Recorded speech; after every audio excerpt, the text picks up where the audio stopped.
اعوذ باللہ من الشیطان الرجیم بسم اللہ الرحمن الرحیم۔ اللہ تبارک تعالیٰ کے نام سے شروع جو بڑا مہربان اور نہایت رحم کرنے والا ہے۔ آئی فور ان کے دیکھنے اور سننے والوں کو السلام علیکم۔ پیارے دوستوں، اللہ تبارک تعالیٰ قرآن پاک میں قیامت کا منظر بیان کرتے ہوئے یوں ارشاد فرماتا ہے، اور جب زمین زور سے ہلا دی جائے گی اور زمین اپنا بوجھ باہر نکال دے گی، اس دن انسان کہیں گے کہ اسے کیا ہو گیا ہے، اور اس دن زمین اپنی ساری خبریں دے دے گی، کیونکہ اللہ تبارک تعالیٰ نے اس کو حکم دیا ہوگا۔ اس دن لوگ بکھرے ہوئے نکلیں گے تاکہ ان کو ان کے اعمال دکھائے جائیں گے۔ جو ذرہ بھر بھی بھلائی کرتا ہے وہ اس کو دیکھ لے گا، اور جو ذرہ بھر برائی کرتا ہے وہ بھی اس کو دیکھ لے گا۔ پیارے دوستوں، قیامت کا قائم ہونا وہ حکم الہی ہے جو ہر حال میں پورا ہوگا، اور اس دن کسی جان کو چھٹکارا حاصل نہ ہوگا۔ اس دن انسان کو اس کے اعمال کا پورا بدلہ دیا جائے گا، اور کوئی کسی کو ملامت نہ کر سکے گا۔ پیارے دوستوں، آج کی اس ویڈیو میں ہم آپ کو بتائیں گے کہ قیامت کے دن تمام جہنمیوں کے سامنے شیطان کو کیسے لایا جائے گا، اور اس دن شیطان تمام جہنمیوں کے سامنے ایسا کون سا خطاب کرے گا جس خطاب کو سننے کے بعد تمام جہنمی چیخیں مار مار کر رونے لگ جائیں گے، اور اس خطاب کو سننے کے بعد ہر ایک اللہ تبارک تعالیٰ کا نافرمان جہنم میں تڑپ اٹھے گا اور زاروں کے دار رونے لگ جائے گا۔ پیارے دوستوں، یہ خطاب شیطان کا آخری خطاب ہوگا۔ اس خطاب میں شیطان لوگوں سے کیا کہے گا، اور اس خطاب کے بعد شیطان کے ساتھ کیا سلوک کیا جائے گا۔ پیارے دوستوں، ان تمام تر سوالات کے جوابات قرآن و حدیث کی روشنی میں آج کی اس ویڈیو میں ہم آپ کو بتائیں گے، لہٰذا آپ سے گزارش ہے کہ ہماری اس ویڈیو کو اینڈ تک ضرور دیکھیے گا۔ جب سے اللہ تبارک تعالیٰ نے انسان کی تخلیق فرمائی تب سے لے کر قیامت تک ایک دشمنی ایسی ہے جو قیامت تک قائم رہے گی، اور یہ دشمنی انسان اور شیطان کے درمیان کی دشمنی ہے۔ انسانوں اور شیطانوں کے درمیان یہ دشمنی اس وقت شروع ہوئی جب اللہ تبارک تعالیٰ نے کائنات کے سب سے پہلے انسان کو تخلیق فرمایا اور تمام فرشتوں کو حضرت آدم علیہ السلام کو سجدہ کرنے کا حکم دیا، تو تمام فرشتوں نے اللہ تبارک تعالیٰ کے حکم کے مطابق حضرت آدم علیہ السلام کو سجدہ کیا، لیکن شیطان مردود نے سجدہ نہ کیا۔ شیطان مردود کو اس سے پہلے رئیس الارض اور سید الملائکہ کہا جاتا تھا، اور یہ اللہ تبارک تعالیٰ کے ہاں بہت بڑا مقام رکھتا تھا۔ اس کے مقام کا اندازہ اس بات سے لگایا جا سکتا ہے کہ اس کا تخت اللہ تبارک تعالیٰ کے عرش کے نیچے بچھایا جاتا تھا، جہاں پر یہ فرشتوں کو علم سکھایا کرتا تھا۔ پیارے دوستوں، جب شیطان مردود نے اللہ تبارک تعالیٰ کی نافرمانی کی اور خود کو حضرت آدم علیہ السلام سے افضل سمجھا، تو اسی وقت اللہ تبارک تعالیٰ نے شیطان کی شکل کو بگاڑ دیا۔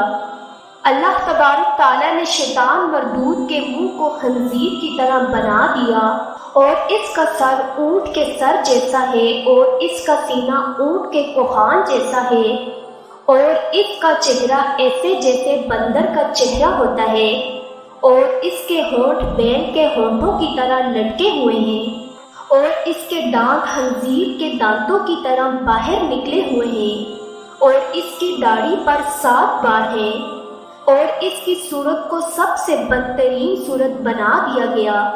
اس کے بعد اللہ تبارک تعالیٰ کے حکم سے شیطان مردود کو آسمانوں سے زمین کی طرف پھینک دیا گیا۔ اس طرح جب یہ ملعون زمین پر گرا تو اس کے دل میں حضرت آدم علیہ السلام اور اس کی اولاد کے خلاف نفرت اور حسد کی آگ بھڑک اٹھی۔ اسی دن سے شیطان مردود اور انسانوں کے درمیان دشمنی جاری ہوگی، شیطان مردود اب حضرت آدم علیہ السلام کی اولاد سے اپنا بدلہ لینا چاہتا ہے، اور وہ چاہتا ہے کہ وہ لوگوں کو زیادہ سے زیادہ اللہ تبارک تعالیٰ کی نافرمانیوں کے اندر مبتلا کر کے اور حرام کاموں کے اندر ڈال کر ان کو جہنم کا مستحق بنا دے اور اپنے ساتھ جہنم میں لے جائے۔ لیکن اللہ تبارک تعالیٰ کے نیک بندے شیطان مردود کے بہکاوے میں نہیں آتے۔ پیارے دوستو، اس بات کے اندر کوئی شک نہیں کہ جس کام کا آغاز ہوا اس کا اختتام بھی ہونا ہے، اور جو چیز وجود میں آئی اس کو فنا ہونا ہے۔ پیارے دوستو، جب دنیا کا اختتام ہونے لگے گا تو قرب قیامت حضرت عیسیٰ علیہ السلام تشریف لائیں گے۔ حضرت عیسیٰ علیہ السلام کے بعد اس دنیا کے اندر ایک خوبصورت خوشبودار ہوا چلے گی، جس ہوا کی وجہ سے تمام زمینوں پر رہنے والے مسلمانوں اور مومنین کی روحیں پرواز کر جائیں گی۔ اس وقت زمین کے اوپر کوئی بھی مسلمان باقی نہ رہے گا۔ اس وقت زمین پر صرف کافر اور مشرک لوگ ہی باقی رہیں گے۔ اس وقت یہ تمام کافر اور مشرک لوگ اس روئی زمین پر 40 سال تک زندہ رہیں گے۔ اس عرصے کے دوران کسی کافر یا مشرک کی اولاد پیدا نہ ہوگی اور نہ ہی کوئی بچہ اس دنیا میں آئے گا۔ اس وقت روئے زمین پر رہنے والے تمام لوگوں کی عمر 40 سال ہوگی اور کسی کی بھی عمر 40 سال سے کم نہ ہوگی۔ پیارے دوستو، یہ دور وہ ہولناک دور ہوگا جس دور کے اندر کسی کو بھی قیامت کی کوئی پرواہ نہ ہوگی اور کسی کے ذہن میں قیامت کا تصور تک نہ ہوگا۔ ہر انسان اپنے اپنے کاموں میں مصروف ہوگا۔ کوئی خرید و فروخت کر رہا ہوگا تو کوئی اپنا کاروبار سنبھال رہا ہوگا۔ اسی طرح تمام لوگ اپنی اپنی زندگی کے معاملات میں مصروف ہوں گے، اور ادھر اللہ تبارک تعالیٰ حضرت اسرافیل علیہ السلام کو سور پھونکنے کا حکم دے گا، اور حضرت اسرافیل علیہ السلام اللہ تبارک تعالیٰ کے حکم کے مطابق پہلا سور پھونکیں گے اور قیامت برپا ہو جائے گی۔ پیارے دوستو، یاد رہے کہ قیامت کافروں اور مشرکوں پر قائم ہوگی۔ قیامت کے قائم ہونے سے پہلے پہلے تمام مومنین کو اس روئے زمین سے اٹھا لیا جائے گا۔ حضرت اسرافیل علیہ السلام کے سور کی آواز شروع میں باریک اور سریلی ہوگی، جس کو ہر انسان کان لگا کر سنے گا۔ پھر یہ آواز آہستہ آہستہ تیز اور ہولناک ہوتی چلی جائے گی۔ جیسے جیسے حضرت اسرافیل علیہ السلام کی سور کی آواز بڑھتی چلی جائے گی، ویسے ویسے لوگ بے ہوش ہونا شروع ہو جائیں گے اور مرنے لگ جائیں گے۔ اس وقت آسمان ٹکڑے ٹکڑے ہو کر بکھر جائے گا اور زمین کے اندر ایسا زبردست زلزلہ آئے گا کہ زمین ریزہ ریزہ ہو جائے گی اور پہاڑ ریزہ ریزہ ہو کر گرد و غبار کی طرح اڑنے لگ جائیں گے۔ اس دن چاند، سورج اور ستارے بے نور ہو جائیں گے۔ اس طرح قیامت قائم ہوگی اور دنیا کی ہر چیز فنا ہو جائے گی، یہاں تک کہ اللہ تبارک تعالیٰ کے مقرب فرشتے اور خود حضرت اسرافیل علیہ السلام بھی فنا ہو جائیں گے۔ اس وقت اللہ تبارک تعالیٰ کی ذات کے علاوہ کوئی بھی ذات موجود نہ ہوگی۔ اس وقت اللہ تبارک تعالیٰ ارشاد فرمائے گا کہ آج کس کی بادشاہی ہے؟ کہاں گے دنیا کے اندر غرور اور تکبر کرنے والے، اور کہاں گے دنیا کے بڑے بڑے بادشاہ؟ اس وقت اللہ تبارک تعالیٰ کی ذات کے علاوہ کوئی بھی موجود نہ ہوگا جو اللہ تبارک تعالیٰ کے اس بات کا جواب دے سکے۔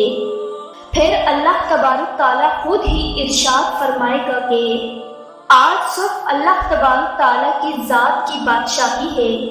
پیارے دوستو، اس کے بعد اللہ تبارک تعالیٰ سب سے پہلے حضرت اسرافیل علیہ السلام کو دوبارہ زندہ فرمائے گا، اور حضرت اسرافیل علیہ السلام اللہ تبارک تعالیٰ کے حکم کے مطابق دوبارہ سور پھونکیں گے۔ اس سور کے بعد تمام انسان، جنات اور ملائکہ اور تمام تر مخلوقات دوبارہ زندہ ہو جائے گی، اور تمام لوگ اپنی اپنی قبروں سے اٹھ کر میدان حشر کی طرف روانہ ہو جائیں گے۔ پیارے دوستوں، میدان حشر کو ملک شام کی سرزمین میں قائم کیا جائے گا، جہاں پر تمام لوگوں کا حساب و کتاب ہوگا اور تمام لوگوں کے جہنمی اور جنتی ہونے کا فیصلہ سنا دیا جائے گا۔ پیارے دوستوں، جب میدان حشر میں تمام لوگوں کا حساب و کتاب ہو جائے گا اور ہر ایک انسان کو اس کے اعمال کے مطابق جنتی یا جہنمی ہونے کا فیصلہ سنا دیا جائے گا، تو اس کے بعد تمام جنتی جنت میں چلے جائیں گے اور تمام جہنمی لوگ جہنم میں چلے جائیں گے۔ اس وقت اللہ تبارک تعالیٰ شیطان مردود کو لانے کا حکم دے گا، جو حضرت آدم علیہ السلام اور حضرت آدم علیہ السلام کی اولاد کا دشمن تھا۔ اس وقت شیطان مردود تمام جہنمیوں سے پوچھے گا کہ اے جہنمیوں، تم لوگوں نے اللہ تبارک تعالیٰ کے وعدے کو کیسا پایا؟ تو تمام جہنمی کہیں گے کہ بے شک اللہ تبارک تعالیٰ کا وعدہ سچا ہے اور ہم نے اللہ تبارک تعالیٰ کے وعدے کو سچا پایا۔ اس وقت تمام جہنمی لوگ جو دنیا کے اندر شیطان کے پیروکار بنے رہے اور اللہ تبارک تعالیٰ کی نافرمانیاں کرتے رہے، یہ تمام جہنمی لوگ شیطان مردود کو ملامت کریں گے کہ آج تمہاری وجہ سے ہم اس جہنم میں موجود ہیں اور ہم کو یہ دردناک عذاب دیا جا رہا ہے۔ اس کے جواب میں شیطان مردود جہنمیوں سے کہے گا کہ بے شک اللہ تبارک تعالیٰ نے تم لوگوں سے سچا وعدہ کیا تھا کہ تم لوگ میری پیروی کرو اور میری نافرمانی سے بچو، اور اللہ تبارک تعالیٰ نے تم لوگوں کو واضح طور پر بتایا تھا کہ شیطان مردود کی پیروی نہ کرو، بے شک وہ تمہارا کھلا دشمن ہے۔ لیکن تم لوگوں نے اللہ تبارک تعالیٰ کے حکم کو چھوڑ کر میری پیروی کی اور گناہوں کے اندر مبتلا ہو کر آج تم لوگ مجھے ملامت نہیں کر سکتے، کیونکہ میرا کہنا ماننا تم پر لازم نہیں تھا۔ میں تو صرف اس بات پر قادر تھا کہ تمہارے دلوں میں وسوسے ڈالوں کہ تم لوگ جھوٹ بولو، زنا کرو، بے نمازی بن جاؤ اور شراب نوشی کرو اور اللہ تبارک تعالیٰ کے حرام کردہ کاموں کو حلال سمجھو، لیکن میں اس بات پر ہرگز قادر نہیں تھا کہ میں تم لوگوں سے زبردستی گناہ کرواؤں۔ میں تو صرف تمہارے دلوں میں خیالات اور وسوسے پیدا کرتا تھا۔ تم لوگ خود ہی گناہ کرتے تھے، جس کی وجہ سے آج تم لوگ جہنم کے مستحق بنے ہو۔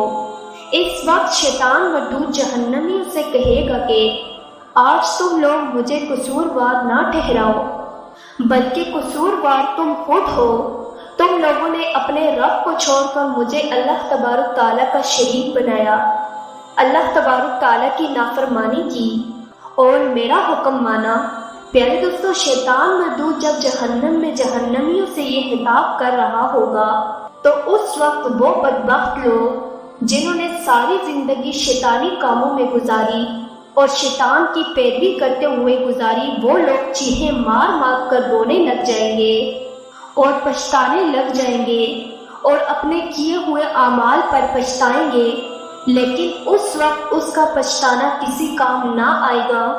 وہ لوگ جو شیطان کے دھوکے میں آ کر جہنم میں چلے گئے ہوں گے، یہ لوگ شیطان کے سامنے زار و کتار روئیں گے اور شیطان سے کہیں گے کہ ہمارے عذاب میں کمی کرواؤ۔ تو شیطان مردود جہنمیوں سے کہے گا کہ آج کے دن میں تم لوگوں کے عذاب میں کسی قسم کی کوئی کمی نہیں کر سکتا، اور نہ ہی تم لوگ میرے عذاب میں کسی قسم کی کوئی کمی کر سکتے ہو، اور بے شک ظالموں کے لیے اللہ تبارک تعالیٰ کا دردناک عذاب ہے۔ پیارے دوستوں، اس کے بعد شیطان مردود کو آگ کی زنجیروں کے ساتھ جکڑ دیا جائے گا اور جہنم کے سب سے ہولناک درجے میں ڈال دیا جائے گا، اور شیطان مردود کو جہنم کے اندر تمام جہنمیوں کے مقابلے میں 70 گنا زیادہ عذاب دیا جائے گا۔ پیارے دوستوں، اس طرح شیطان مردود اور شیطان مردود کی پیروی کرنے والے لوگ ہمیشہ ہمیشہ کے لیے جہنم کے مستحق قرار پائیں گے اور ہمیشہ ہمیشہ اللہ تبارک تعالیٰ کے دردناک عذاب میں رہیں گے۔ پیارے دوستوں، آج بھی ہمارے پاس وقت ہے کہ شیطان مردود کو چھوڑ کر اللہ تبارک تعالیٰ کی طرف رجوع کر لیں اور اللہ تبارک تعالیٰ کی بارگاہ میں اپنے تمام گناہوں سے معافی مانگ لے۔ بے شک اللہ تبارک تعالیٰ کی ذات غفور الرحیم ذات ہے۔ اللہ تبارک تعالیٰ کی رحمت اللہ تبارک تعالیٰ کے غضب پر غالب ہے۔ جو کوئی بھی اللہ تبارک تعالیٰ کے حضور سچے دل سے اپنے گناہوں کی معافی طلب کرتا ہے تو اللہ تبارک تعالیٰ اس کو معاف فرما دیتا ہے۔ اللہ تبارک تعالیٰ سے دعا ہے کہ اللہ تبارک تعالیٰ ہمیں نفس شیطان کے شر سے محفوظ فرمائے اور قیامت کے دن اپنے پیارے حبیب حضرت محمد مصطفیٰ صلی اللہ علیہ وسلم کے صدقے ہمارے تمام گناہوں کو بخش کر ہمیں اپنے حبیب کے ساتھ جنت میں جگہ عطا فرمائے۔ معزز ویورز، امید کرتی ہوں کہ آپ کو ہماری آج کی ویڈیو پسند آئی ہوگی۔ اگر آپ کو ہماری آج کی ویڈیو پسند آئی تو ہمارے یوٹیوب چینل کو سبسکرائب کریں اور بیل آئیکن کو پریس کرنا نہ بھولیے گا تاکہ ہماری ہر نئی آنے والی ویڈیو آپ تک بآسانی پہنچ سکے۔ شکریہ۔